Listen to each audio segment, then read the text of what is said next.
Assalamualaikum warahmatullahi wabarakatuh. Bismillah, alhamdulillah, wassalatu wassalamu ala rasulillah Muhammad ibn Abdillah sallallahu alaihi wasallam wa ala alihi wa sahbihi ajma'in, amma ba'd.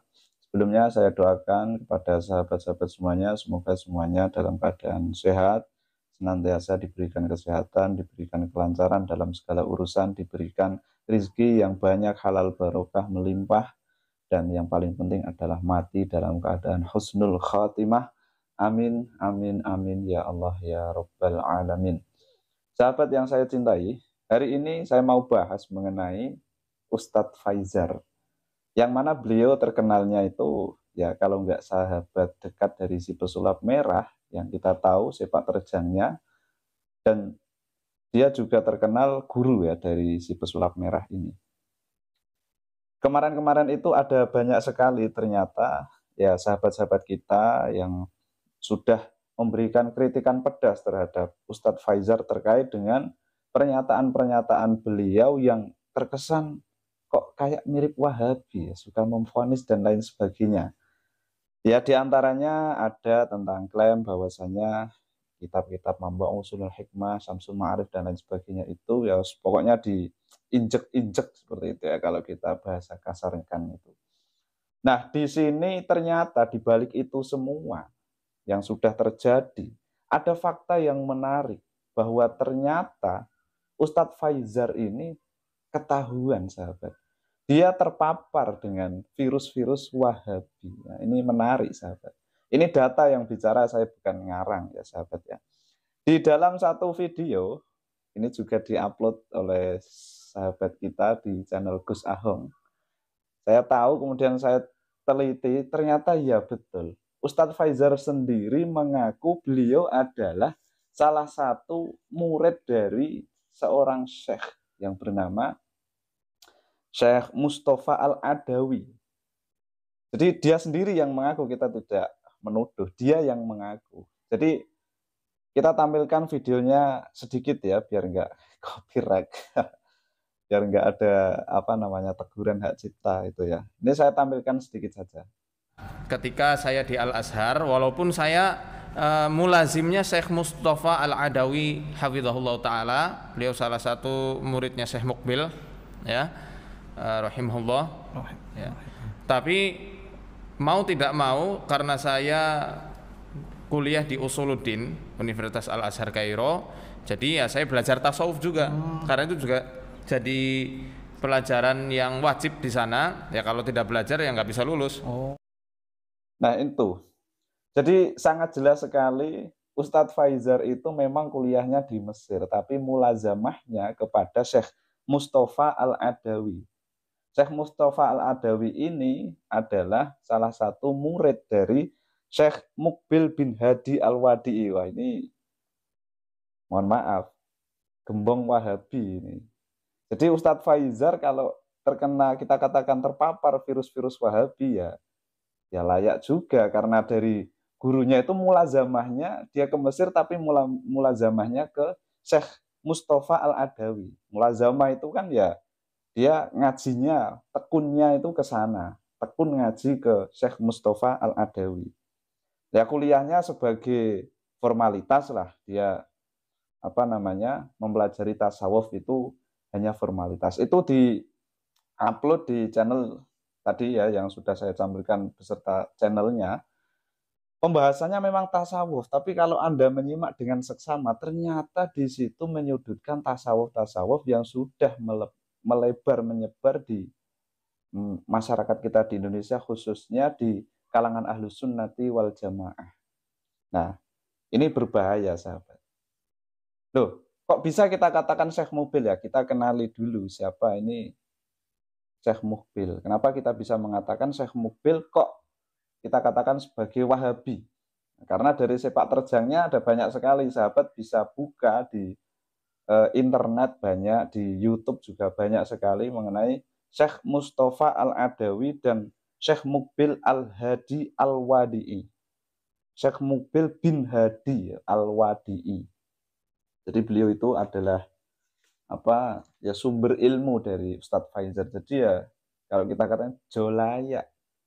sepak terjangnya seperti itu. Ya ada mirip-mirip Wahabi. Jadi kecurigaan kita terjawab di sini. Ini bukan kita mengadat, beliau sendiri yang mengaku. Dan ternyata Syekh Mustafa Al-Adawi ini Wahabi.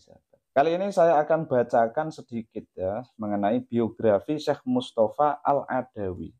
Jadi Syekh Mustafa Al-Adawi itu lahir di tahun 1954 di Mesir. Tapi akhirnya beliau berkewarganegaraan Arab Saudi. Nah, yang unik di sini adalah Syekh Mustafa Al-Adawi dulunya adalah seorang sarjana S1 Teknik Mesin di tahun 1977. Ini sebetulnya banyak sekali dan ini saya baca secara singkat saja. Untuk lengkapnya bisa sahabat-sahabat buka di ya internet lah, banyak sekali di Google, di YouTube dan lain sebagainya, itu banyak. Nah, guru beliau ini Syekh Mukbil. Beliau berguru kepada Syekh Mukbil ini selama 4 tahun setelah beliau menyelesaikan kuliahnya di bidang teknik mesin itu pada tahun 1978. Jadi 1977 beliau lulus dari teknik mesin, kemudian beliau melanjutkan pelajarannya, dia belajar agama, mendalami agama selama 4 tahun, mulai dari tahun 1978 sampai 1982. Jadilah beliau seorang syekh, seperti itu ya. Nah, kemudian si Ustadz Faizar ini berguru kepada Syekh Mustafa Al-Adawi. Nah, Syekh Mustafa Al-Adawi ini kan bergurunya kepada Syekh Mukbil selama 4 tahun. Nah, sekarang siapa Syekh Mukbil ini? Nah, Syekh Mukbil ini adalah orang yang Syekh ulama lah. Ini ulama yang getol sekali. Ciri khas Wahabi itu mudah kok. Menyalahkan Maulid itu mudah sekali toh. Dan dalam sepak terjang Syekh Mukbil bin Hadi Al-Wadi'i ini ternyata ada banyak sekali fatwa-fatwa beliau mengenai ya kayak mauludan itu dilarang dan lain sebagainya, banyak. Nah, ini di Wikipedia, sahabat, di Wikipedia itu ada ada biografinya ya. Beliau lahir pada tahun 1932 di Yaman. Di Yaman, kemudian firqah dari Syekh Mukbil ini adalah Salafi. Nah, jelas ya, Salafi. Ini kita main data. Kemudian madhabnya adalah Zahiri, akidahnya adalah Sunni. Di situ jelas sekali, bisa dibaca sendiri sahabat-sahabat. Nah, ini yang paling bisa menjadi warning kita, kehati-hatian kita, bahwa ternyata Syekh Mukbil bin Hadi Al-Wadi'i itu pemikirannya, corak pemikirannya dipengaruhi oleh Ibnu Taimiyah, kemudian Ibnu Hazm, Syekh Abdul Wahab. Wah, ini Wahabi, gembong Wahabi ini sahabat. Kemudian Abdul Aziz bin Abdullah bin Bas, Wahabi lagi. Kemudian Syekh Nasiruddin Al-Albani, Wahabi lagi. Kemudian Muhammad bin Utsaimin, Syekh Muhammad bin Utsaimin. Nah, ini Syekh Muhammad Utsaimin itu Wahabi juga, sahabat. Nah, berhubung sudah jelas sekali data mengatakan bahwa kita bisa mengatakan Ustadz Faizar ini terpapar virus-virus Wahabi, maka di sini secara kebetulan sekali, sahabat, saya baru mendapatkan buku yang sangat luar biasa sekali. Ini judulnya Menolak Wahabi. Ya. Ini bukunya masih segelan ini, sahabat, masih segelan.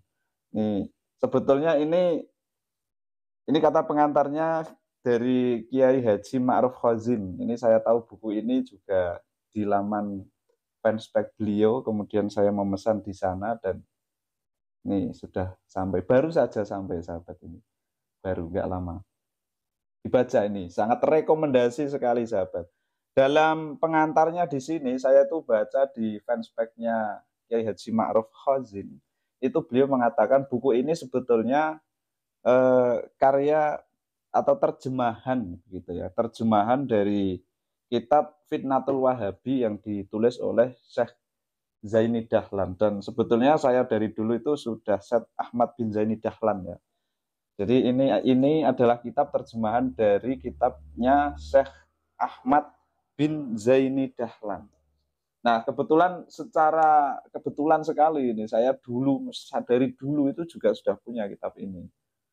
Fitnatul Wahhabiyah li Sayyid Ahmad bin Zaini Dahlan. Ini sudah saya baca lama sekali, saya sudah membaca-baca ini mengenai Wahabi dan memang bahaya. Nah, ini buku sangat rekomendasi sekali buat sahabat. Ini masih segelan, tak buka ini sahabat, masih segelan. Soalnya kebetulan sekali baru datang dan saya mendengar juga si Ustadz Faizar ini kan Wahabi, sahabat. Nah, kalau Wahabi ini perlu kita ya kita bentengi seperti itu ya, biar virus-virus Wahabi ini nggak menyebar kemana-mana. Memang kalau saya baca di yang kitab aslinya ini bahaya sekali dan ini biar kita sahabat-sahabat semuanya mudah memahami bagaimana sepak terjang dari Wahabi pada zaman dulu ya, beli buku ini sahabat. Oh, ada ininya, menolak Wahabi. Pokoknya kita ini ya menolak Wahabi. Nah, menolak Wahabi. Nah, di sini kita baca sedikit pengantarnya sahabat. Pengantar penerbit lah, ini saya mau baca dari pengantar dari Kiai Haji Ma'ruf Khazin. Jadi di sini ada tentang keterangan dari Kiai Haji Ma'ruf Khazin, Direktur Aswaja Center PWNU Jawa Timur, Ketua Komisi Fatwa MU Jatim. Wah, luar biasa ini. Di sini bismillahirrahmanirrahim, beliau menyampaikan pertama alhamdulillahil mu'in al-malhuf wassalatu wassalamu ala nabi birrahmah al-mausuf wa ala alihi wa sahbihi al-mu'asyirin al-ummata bil ma'ruf. Jika Anda pemerhati silsilah ilmu ulama Syafi'iyah, tentu pada tobaqat atau tingkatan masa ke-13 Anda akan menemui nama Sayyid Ahmad Zaini Dahlan. Beliau wafat tahun 1303 Hijriyah atau 1886 Masehi. Ini ya kurunnya kacak sedikit apa bahasa Indonesianya, terpaut sedikit dengan Syekh Abdul Wahab. Anda juga akan menjumpai beberapa nama besar ulama Syafi'iyah lain seperti pengarang kitab I'anatul Talibin Syekh Al-Bakri Muhammad Syato. Beliau wafat 1310 Hijriah atau 1893. Jadi Sahibu I'anatul Talibin dengan Sayyid Ahmad Zaini Dahlan ini lebih sepuh Syekh Ahmad Zaini Dahlan ternyata. Yang merupakan Syekh Abu Bakar Syato itu yang merupakan murid Sayyid Zaini Dahlan. Oh, luar biasa. Kitabnya alhamdulillah kita sudah mempelajari. Di masa yang sama ada banyak ulama Nusantara yang berguru kepada beliau seperti Syekh Nawawi Al-Bantani. Wah, luar biasa ini. Mbah Nawawi Banten. Kemudian Syekh Soleh Darat Semarang, Syekh Ahmad Khotib Al-Minangkabawi Sumatera Barat, Syekh Mahfud Atarmasi Pacitan, Syekhona Ahmad Khalil Bangkalan. Wah, luar biasa. Kiai Haji Hashim Asy'ari pendiri NU, luar biasa sahabat. Ini mempertegas bahwa apa yang kita amalkan di Indonesia saat ini seperti ziarah kubur, ziarah ke makam Nabi, tawasul dan lain sebagainya memiliki ketersambungan sanad seperti dalil-dalil yang terdapat di dalam kitab ini. Kitab-kitab Sayyid Zaini Dahlan yang berkaitan dengan dalil amaliyah sudah banyak direspon dan diberi bantahan oleh ulama Salafi Wahabi. Bahkan ada satu nama kitab Sianatul Insan min waswasati dahlan, tulisannya Indonesia, Arab di Indonesia kan sulit bacanya. Yang artinya perlindungan manusia dari pemikiran Zaini Dahlan. Saya akan memberi penguatan dalil atas serangan yang ditujukan kepada kitab ini. Tentu bukan pendapat saya pribadi, tetapi saya didapatkan dari kitab-kitab para ulama Ahlussunnah terkemuka saat ini seperti Sayyid Muhammad bin Alawi Al-Maliki, Maulana Syekh Ali Jumah Mesir dan lain sebagainya. Wah, ini pembukanya luar biasa. Ini ada lagi di sini. Kelompok Salafi membantah bahwa ayat ini hanya berlaku. Nah, ini ada pembahasan walau annahum idzalamu anfusahum ja'uka fastaghfirullaha wastaghfara lahumur rasulullah wajadullaha tawwabur rahimah. Ya, itu nanti silahkan sahabat-sahabat beli, ini sangat luar biasa sekali. Jadi dalam pembukaan kalau saya membaca fanspage di Kiai Haji Ma'ruf Qasim itu katanya ini adalah intisari ya atau apa sih namanya. Ini saya juga belum baca sahabat. Ini isunya kan terjemahan dari kitab ini. Tapi ada yang bilang intisari. Nah, nanti kita baca sahabat. Ini baru, ini masih baru. Dan sangat rekomendasi sekali kepada para sahabat untuk kita bersama-sama seperti buku ini, menolak Wahabi. Seperti itu ya sahabat. Assalamualaikum warahmatullahi wabarakatuh.